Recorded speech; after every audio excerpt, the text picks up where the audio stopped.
Hello student. तो ये हमारा आज पहला चैप्टर है 12th क्लास का फिज़िक्स का पार्ट 1 है ये।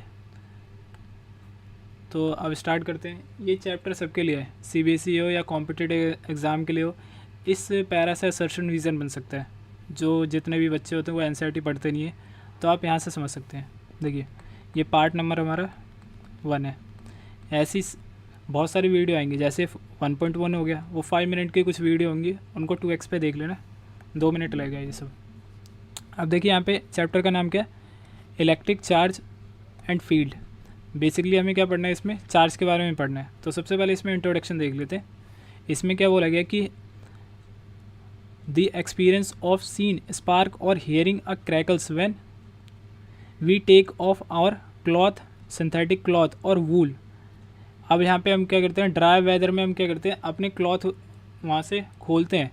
तो इसमें क्या होता है, स्वेटर के ऊपर क्या हमें एक आवाज़ सुनाई देती है, चटपट की आवाज़ सुनाई देती है। वो किसकी वजह से होता है, उसका रीज़न होता है फ्रिक्शनल इलेक्ट्रिसिटी की वजह से, क्योंकि उनके बीच में फ्रिक्शन होता है। जैसे हमारा बॉडी ए हो गया, ये एक बॉडी है, देखो ए और बी, इनके बीच में क्या हो रहा है, फ्रिक्शन हो रहा है, रबिंग हो रहा है।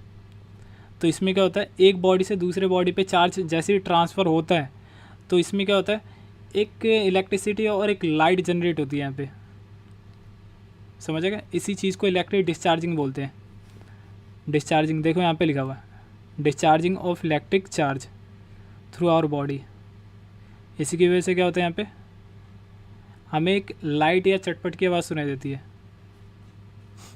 लाइट दिखता है और चटपट की आवाज़ सुनाई देती है। जैसे यहाँ पे एनसीईआरटी में एक एग्जांपल दे रखा है, ग्लास रॉड को सिल्क से जैसे हम रब करते हैं, तो यहाँ पे क्या होता है, इलेक्ट्रॉन रॉड से ट्रांसफ़र होकर सिल्क में चले जाता है। सिल्क के ऊपर क्या आ जाता है, नेगेटिव चार्ज आ जाता है, क्योंकि इलेक्ट्रॉन इसके ऊपर गया है। और रॉड के ऊपर क्या आता है, पॉजिटिव चार्ज आता है, क्योंकि यहाँ से इलेक्ट्रॉन निकला है। जिससे इलेक्ट्रॉन निकलता है उसके ऊपर क्या होता है, पॉजिटिव चार्ज, और जिस बॉडी पे जाता है उस पर नेगेटिव चार्ज होता है, ड्यू टू रबिंग के कारण।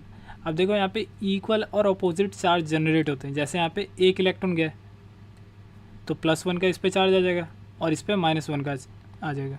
समझ आ गया, ड्यू टू रबिंग। अब यहाँ पे सेम रीज़न यहाँ पे दे रखा है। जैसे ये स्काई के अंदर क्या होता है, जो बिजली नीचे गिरती है वो किसकी वजह से होता है, जो क्लाउड होते हैं एक दूसरे से रबिंग करते हैं। अब वहाँ से चार्ज जनरेट होता है और नीचे की तरफ यहाँ पे ट्रैवल कर लेते हैं। समझ आ गया, ड्यू टू स्पार्कलिंग। अब नीचे क्या लिखा हुआ है, अब नीचे वाला ये बॉक्स देखते हैं, common example of electric discharge. देखो इलेक्ट्रिक डिस्चार्ज वो लगे जब लाइटनिंग होता है, जब स्काई के अंदर जो थंडर स्टॉर्म चलता है, जो बिजली गिरती है या बिजली चमकती है, वो किसके कारण होता है, जो क्लाउड होते हैं एक दूसरे से रब करते हैं। Also experience a sensation of electric shock weather. हाँ, इसमें ये भी बोला गया कि एक और चीज़ यहाँ पे बोला गया, कुछ आपने एक्सपीरियंस करा होगा, जैसे जो कार चलाते हैं वो सीट पे जैसी रब करते हैं, जब उनका बॉडी रब होता है तो वहाँ भी एक क्या बनता है, इलेक्ट्रिक डिस्चार्जिंग होता है बॉडी और सीट के बीच में। तो वहाँ पे क्या, जैसे ओपन करते हैं हम कार डोर का, और डोर ऑफ अ कार और holding the iron bar of bus after sliding from our body from our seat. जैसे अपने सीट के ऊपर स्लाइड करते हैं अपने बॉडी के थ्रू, तो वहाँ भी क्या होता है, एक चार्ज जनरेट हो जाता है, चार्ज वहाँ पे ट्रांसफ़र हो जाता है एक बॉडी से दूसरे बॉडी पे। उसका रीज़न क्या होता है, discharging of electric charge through our body. समझ गए, चार्ज हमारे बॉडी से निकल के उस पर चले जाता है। विच वेयर अकुमुलेशन ड्यू टू। अब ये क्या होता है, जो सीट होता है, सीट क्या होता है, एक इंसुलेटर की तरह काम करता है। जिस सीट पे बैठते हैं प्लास्टिक जैसा होता है या कपड़ा का होता है। Accumulated due to rubbing of insulating surface. Insulating surface में जिस सीट पे बैठे हुए हैं वो एक इंसुलेटर की तरह काम करते हैं। अब नीचे क्या बोला गया कि generation of electrostatic due to generation of static charge. अब एक और रीज़न आ गया यहाँ पे, स्टैटिक चार्ज यहाँ पे जनरेट हो जाता है दो बॉडी के बीच में, ये भी रीज़न हो सकता है। और डिस्चार्जिंग ऑफ चार्ज, अगर ये सब रीज़न लिखा होगा क्वेश्चन के अंदर तो वो राइट होगा, है ना। अगर इसमें पूछ लेगा कि स्काई के अंदर ये बिजली क्यों चमकती है, उसका रीज़न क्या क्या हो सकता है, इसमें डिस्चार्जिंग, है ना।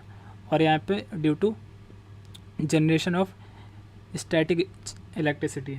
समझ आ गया।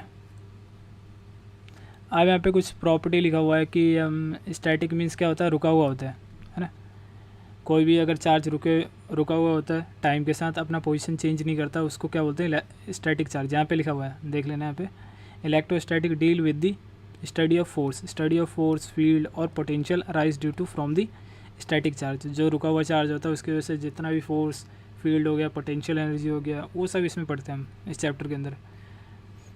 देखिए अगर अच्छा लगा होगा वीडियो तो लाइक कर दीजिए। चैप्टर हो गया, ये पहला पार्ट हो गया हमारा। 1 मिनट, चलिए।